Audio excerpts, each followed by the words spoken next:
Okay, so good morning. Ngayon ay June 8. So, ang harvest natin is June 13. Pero pakita ko lang sa inyo, ito yung tanim natin. Nung, kailan ba ito?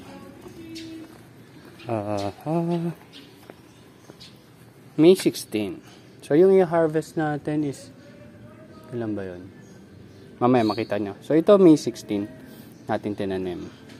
So kahagabi, sobrang lakas ng ulan. So hopefully okay naman sila. So wag muna natin sila buksan. Although binuksan ko sila nung nakaraan. Ayun, wag muna natin sila buksan. Pero makita nyo naman eh. So June 8 ngayon. So mag 1 month na sila after 8 days. So more than 1 week. So sa palagay ko lalaki pa kaagad dyan. Base. Mukhang maganda naman yung size niya. And also, ito lang gusto kong pakita sa inyo. So, dumating na kahapon yung binili kong clamp. Ano to eh, wood clamp eh. Pero kasi, hindi ko maisipan ng paraan kung paano ko ma-fix tong UV plastic. So, ang ginawa ko, bumili muna akong clamp. So, 4 yan. Meron din dun sa magkabilang dulo. So, para lang sa prevention. Kasi nga, ito, nasisira na yung tape na nilagay nung last time. Eh, malakas hangin dito eh.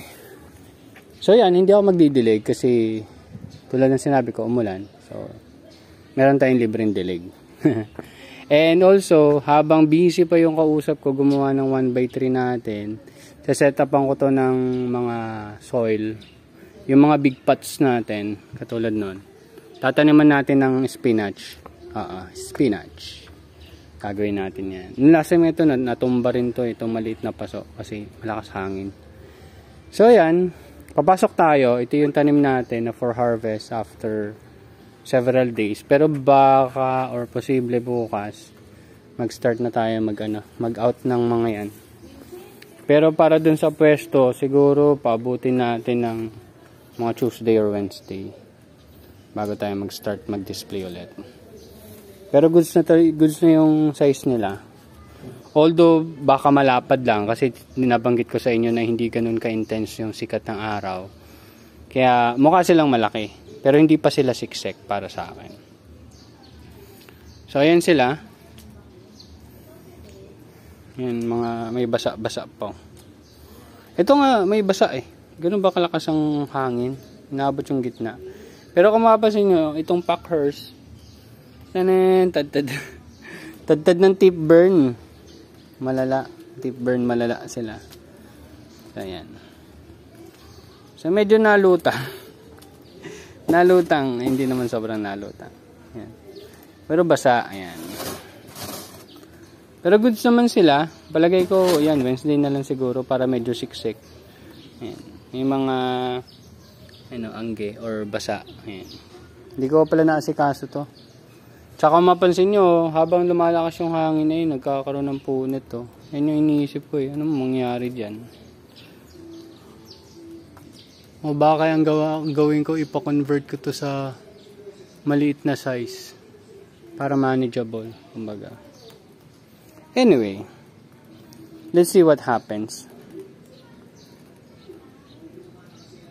Ang bala ko nga pa-weldingan na lang to ng mga ng half inch. Yung mga half inch na tubo. Or ipa-drill ko yung mga ganyan, mga PVC pipe. Tapos i-clip na lang natin. Kasi 'di ba mas maganda yung clip. Para sa akin Hindi ko lang sure pag ganito kalaki kung gaano ka stable yung kapit nun. Anyway, ito yung mga tanim natin. May mga leaks pa rin tayo diyan. Ayan. Hindi ko sure kung kita pero ito. Ayan, may mga leaks dyan. Tutulo. Tumatama rin yata yan dyan. Kaya nga medyo inurong ko dito kaso tumatama pa rin yata. Well anyway, ang mangyari nito after harvest natin dito sa batch natin na to, meron tayong ililipat dito pero 6 na box. Yung nabanggit natin is itong 6. Ito. So sana maubos ko siya bago tayo mag-transfer. Pero palagay ko kaya ko maubos yan. And ito na yung next. So may 2 batch na matitira dito next time. So at least mako-compare din natin yung difference nila. Yung 1 week difference nila pala. Yan. Then sana gumanda yung red pala natin doon, yung ruksay. Parang maganda naman eh. Ang meron pa lang tayong ruksay dun sa kabila. Pinakita ko sa inyo nung last time. Ayan. So malapad sila kasi nga medyo parang hindi ganun ka-intense yung araw. Para sa akin yun yung observation ko. So wag na natin patagalin kasi wala naman ako masyado nang ipapakita. Hindi ko pa rin nalilipat yung hygrometer dito. Pero update ko kayo regarding doon. So thank you. See you next update. Bye bye.